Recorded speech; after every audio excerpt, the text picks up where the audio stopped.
네, 여러분 안녕하십니까? KBS 뉴스 특보입니다. 문재인 대통령이 잠시 뒤 미국 뉴욕에서 진행되고 있는 74차 유엔 총회에서 기조 연설을 합니다. 문 대통령의 연설 내용을 생방송으로 전해드릴 텐데요. 먼저 그에 앞서서 오늘 이 자리가 갖는 의미와 또 대통령이 어떤 메시지를 전달할지 취재 기자와 함께 알아보겠습니다. 네, 통일외교부 류란 기자 나와 있습니다. 네, 현지 시간으로 24일 오후 1시 30분부터 각국 대표들이 나와서 기조연설을 하기 시작했습니다. 우리 시각으로는 1시간 조금 더 전부터 시작이 된 건데 대통령이 오늘 어떤 메시지를 담는 내용을 전할까요? 네, 우리 시간으로 새벽 1시 반부터 진행이 됐고요. 오늘 연설이 예정돼 있는 16명 가운데 12번째 순서가 문재인 대통령 순서입니다. 네, 대통령이 나와서 대기하고 있네요. 네, 저 자리가 바로 따로 마련돼 있는 다음 순서 발언자가 대기하는 좌석인데요. 요르단 국왕 직전 순서인 압둘라 2세의 연설이 지금 방금 끝난 것 같습니다. 그래서 지금 총회 의장이 사무국 의전장에게 연사를 연단으로 모셔달라 이렇게 안내 멘트를 했고요. 지금 자리에 나와서 연설을 준비하고 있습니다. 곧 시작될 것 같습니다. 네, 연설 내용 들어보겠습니다. 유엔과 회원국들의 헌신으로 세계의 많은 문제들이 해결되고 평화를 위한 노력들이 결실을 맺고 있습니다. 깊은 존경과 감사 인사를 드립니다. 티자니 무하마드 반데 총회 의장의 취임을 축하하며 의장의 탁월한 지도력으로 다자 협력이 확산되는 총회가 되리라 기대합니다. 지속적인 평화라는 유엔의 목표는 한반도의 목표와 같습니다. 평화와 개발의 선순환을 통해 평화를 지속시키고자 하는 안토니우 구테레시 사무총장의 노력에 경의를 표합니다. 의장, 사무총장, 각국 대표 여러분, 인류의 평화와 지속가능 발전 목표를 향한 유엔의 노력은 반드시 달성될 것입니다. 세계는 재난과 긴급 구호 활동에 함께하고 평화를 유지하기 위한 행동에 동참하며 서로를 돕고 있습니다. 유엔은 계속해서 국제사회 협력의 중심이 되어야 합니다. 한국은 유엔의 혜택을 많이 받은 나라입니다. 유엔이 설립된 해에 식민 지배에서 해방되었고 유엔과 국제사회의 도움으로 전쟁의 참화를 극복할 수 있었습니다. 이제 한국은 발전한 만큼 책임의식을 갖고 동아시아와 국제사회의 평화와 번영을 위해 협력하고 있습니다.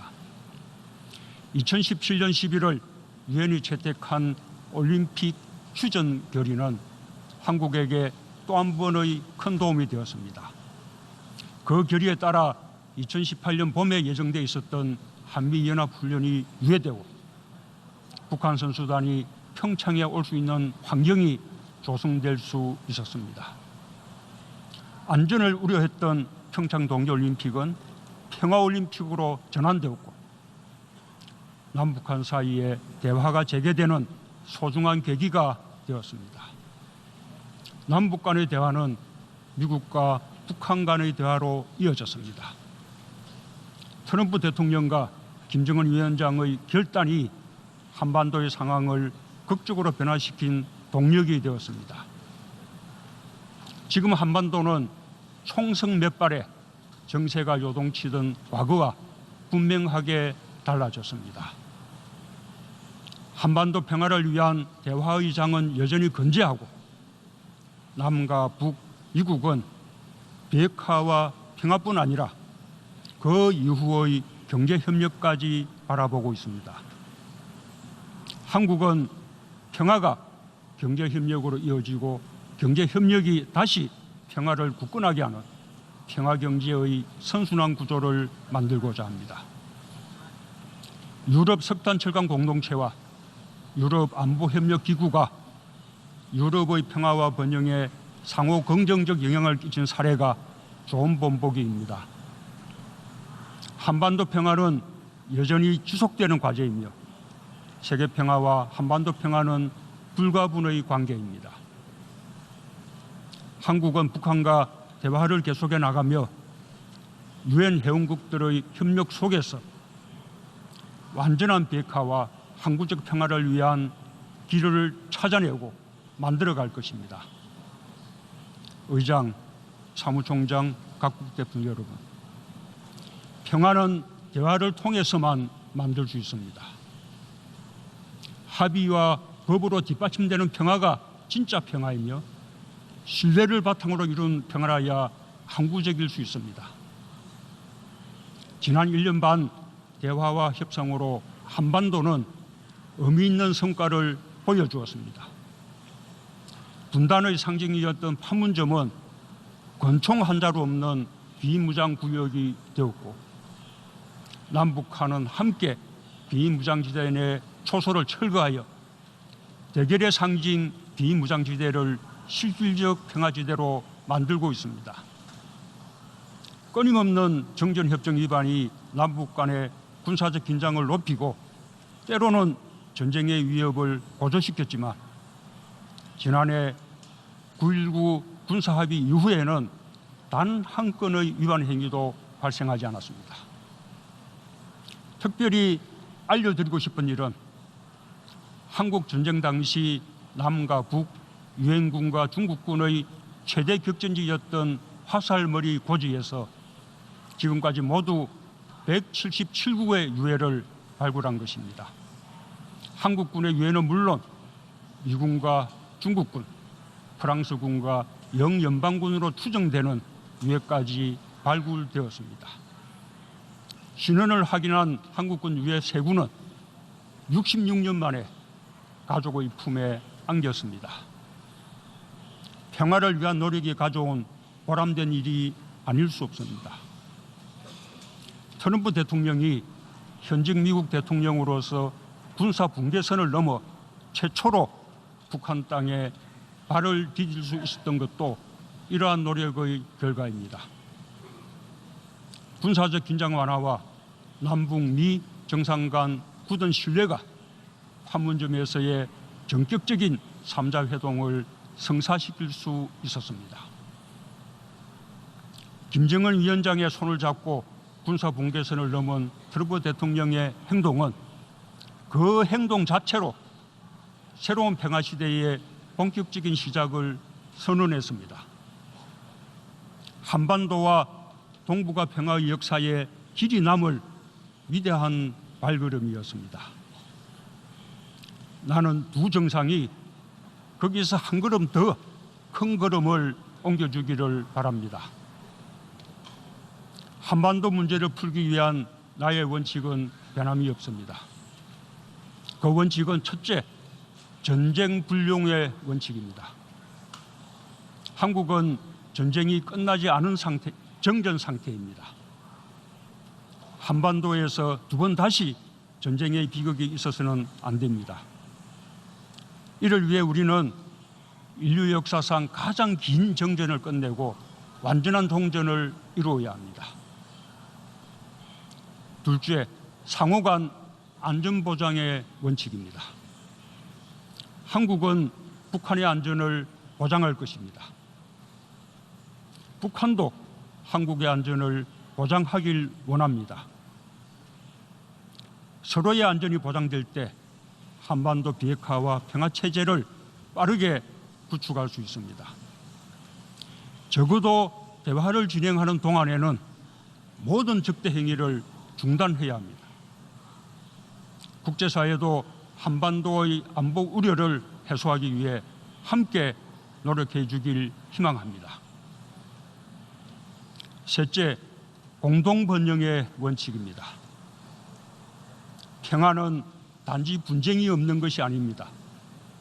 서로 포용성을 강화하고 의존도를 높이고 공동번영을 위해 협력하는 것이 진정한 평화입니다.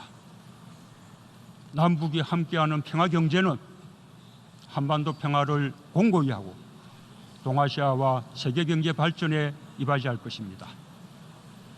나는 오늘 유엔의 가치와 전적으로 부합하는 이 세 가지 원칙을 바탕으로 유엔과 모든 회원국들에게 한반도의 허리를 가로지르는 비무장지대를 국제평화지대로 만들자는 제안을 하고자 합니다. 한반도의 비무장지대는 동서로 250km, 남북으로 4km의 거대한 녹색지대입니다. 70년 군사적 대결이 낳은 비극적 공간이지만 역설적으로 그 기간 동안 인간의 발길이 닿지 않은 자연 생태계 보고로 변모했고 제2에서의 지피, 철책선 등 분단의 비극과 평화의 염원이 함께 깃들어 있는 상징적인 역사 공간이 되었습니다. 비무장지대는 세계가 그 가치를 공유해야 할 인류의 공동유산입니다. 나는 남북 간의 평화가 구축되면 북한과 공동으로 유네스코 세계유산 등재를 추진할 것입니다. 판문점과 개성을 잇는 지역을 평화협력지구로 지정하여 남과 북, 국제사회가 함께 한반도 번영을 설계할 수 있는 공간으로 바꿔내고 비무장지대 안에 남북의 주재 중인 유엔기구와 평화, 생태, 문화와 관련한 기구 등이 자리 잡아 평화연구, 평화유지, 분비통제, 신뢰구축 활동의 중심지가 된다면 명실공히 국제적인 평화지대가 될 수 있을 것입니다.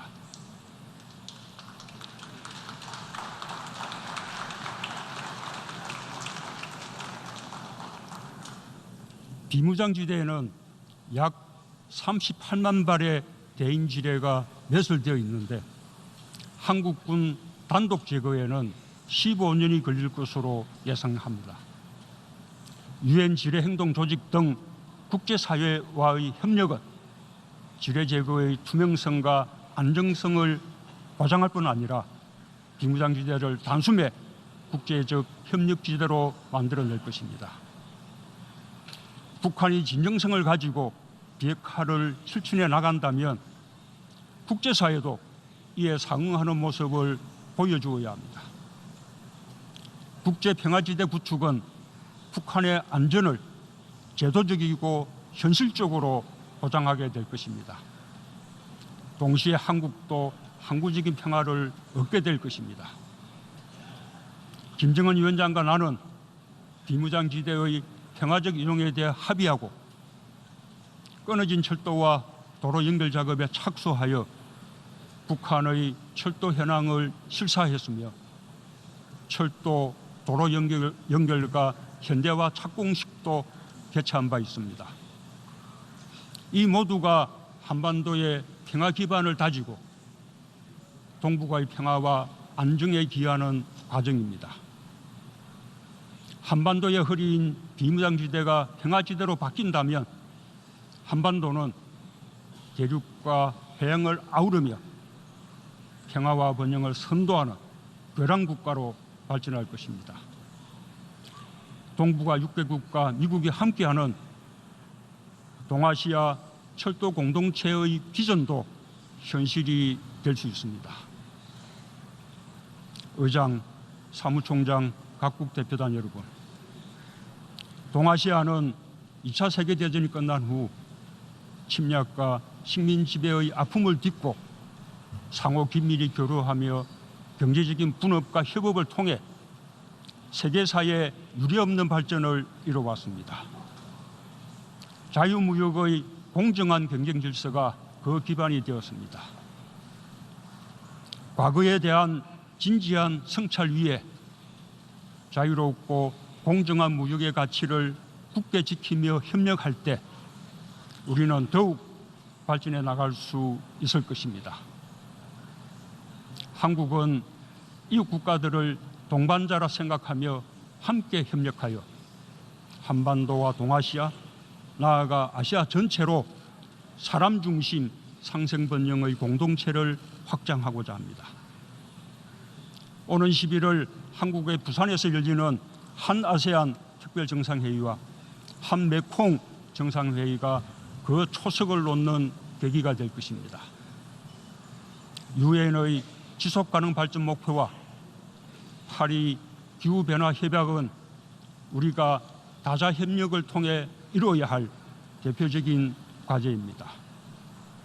한국은 한국형 지속가능 발전 목표를 수립하여 국제사회에 약속한 지속가능 발전 목표 이행에 많은 노력을 기울이고 있습니다.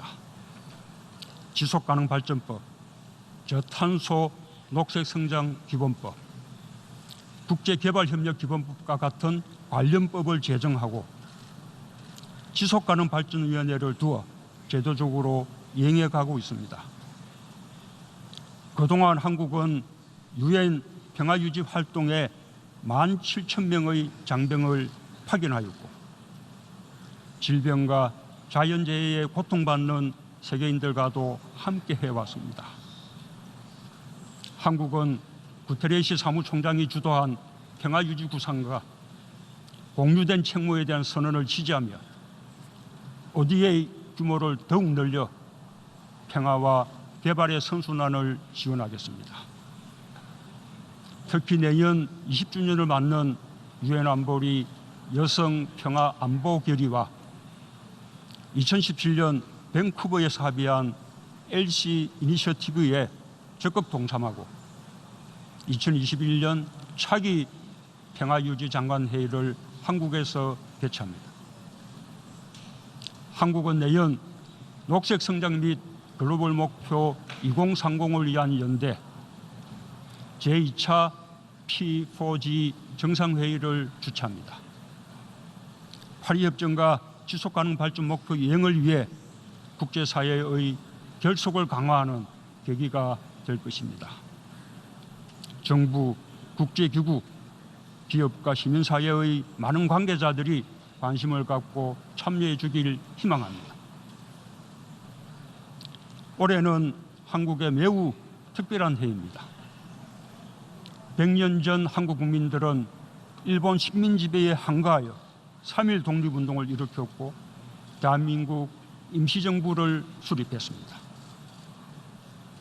100년이 지난 지금 한국은 인류애에 기초한 평등과 평화 공존을 위해 앞장서 노력하고 있습니다. 앞으로도 한국은 국제사회와 연대하면서 평화, 인권, 지속가능 개발이라는 유엔의 목표를 실현하는 데 책임과 역할을 다하고 유엔의 궁극적 이상인 국제평화와 안보가 한반도에서 구현될 수 있도록 함께 노력하겠습니다. 국제사회의 지지와 협력으로 칼이 쟁기로 바뀌는 기적이 한반도에서 일어나길 기대합니다. 감사합니다. On behalf of the General Assembly, I wish to thank the President of the Republic of Korea for the statement just made. 네, KBS 뉴스 특보 함께하고 계십니다. 미국 뉴욕 유엔 총회에 참석 중인 문재인 대통령의 기조 연설을 생중계해 드렸는데 그 연설 내용을 좀 정리해 주시죠. 가장 핵심 내용은 북한이 지속적으로 요구하고 있는 체제 안전 보장을 위한 새로운 제안을 했다는 겁니다. 문재인 대통령 연설의 핵심은 거대한 녹색지대로 남아있는 비무장지대의 DMZ를 국제평화지대로 만들자 이렇게 제안을 했는데요. 지금까지 한 번도 나오지 않았던 내용입니다. 군사행동이랑 무력 분쟁이 국제적인 무력 대결이 원칙적으로 불가능한 지대를 만들어서 북한을 안전지대 안에 둠으로써 이제 북한을 실질적으로 체제 안전을 제도적으로 보장하는 장치를 만들자 이렇게 해석이 되는데요. 물론 미국이 이것과 얼마나 이 사안에 대해서 협의를 진행을 했는지 앞으로 또 얼마나 호응을 해줄지는 알 수 없습니다. 그리고 무엇보다도 북한이 이 제안을 얼마나 만족하게 받아들이는지 그러니까 이 정도 안전지대이면 우리가 실질적으로 비핵화를 진행해도 안전하겠다 이렇게 해서 호응을 해줄지는 물론 지켜봐야 할 문제인 것 같습니다. 알겠습니다. 한반도의 평화가 이루어지고 또 세계의 평화가 이루어질 수 있도록 국제사회의 지속적인 관심을 요청한다는 것 저희도 또 기대해 봅니다. KBS 보도국 류란 기자와 함께했고요. 미국 뉴욕 유엔 총회에 참석 중인 문재인 대통령의 기조 연설을 생중계해 드렸습니다. KBS 뉴스 특보를 마칩니다. 고맙습니다.